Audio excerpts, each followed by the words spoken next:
jumla ya miradi ya maendeleo 25 ya thamani ya shilingi bilioni 19,410,703,440 ilifuatiliwa katika sekta ya elimu na idara ya mahakama, na mambo kadhaa yalibainika.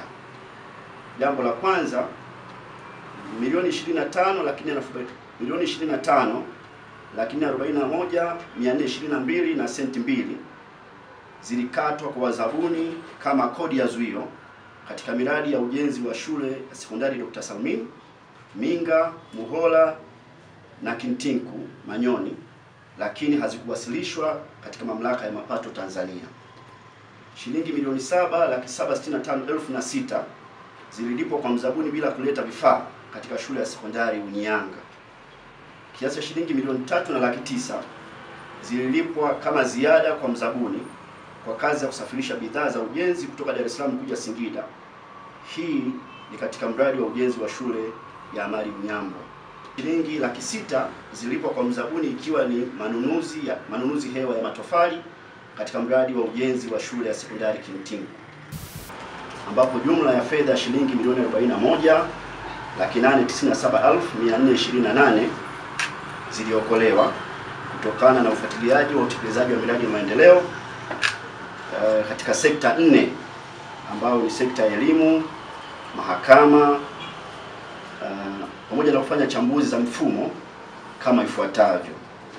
Ufuatiliaji wa utekelezaji wa miradi ya maendeleo. Sisi kama TAKUKURU tuna wajibu wa kuhakikisha kwamba miradi hiyo inatekelezwa kwa ubora na kwamba thamani ya fedha inaonekana. TAKUKURU ina wajibu wa kuhakikisha kwamba wananchi wanaunga mkono mapambano dhidi ya rushwa, na kwa mantiki hiyo jitihada za elimu kwa umma zimesaidia kuleta ufanisi wa usimamizi wa miradi ya maendeleo. TAKUKURU wamefanya vizuri kuokoa hizo hela. TAKUKURU kabla biashara haijafanyika, wao wameshachungulia chungu halmashauri zinaenda wapi. Hela kama zingekuwa zinalipiwa benki, wale TRA wangepata mapato yao mapema kabisa kule benki. Lakini hela ambazo wanalipia mikononi, ndio maana TAKUKURU wanahangaika kuziokoa. Itakiwa zizuie kabla hazijalipwa. TAKUKURU inatakiwa wakati wanalipa wale halmashauri kwa mkandarasi, TAKUKURU wao wanajua zinaenda kununua nini. Kwa kweli mimi naipongeza TAKUKURU kwa kazi yao nzuri wanayoifanya ya kufuatilia ubadhirifu wa hela uliofanyika na wanakuwa wanafanikiwa kurudisha.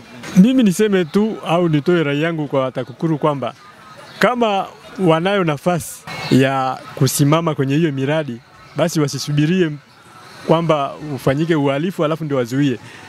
Ni vyema wakawa wanaitembelea hiyo miradi kuanzia mwanzo inavyokuwa inaanzishwa.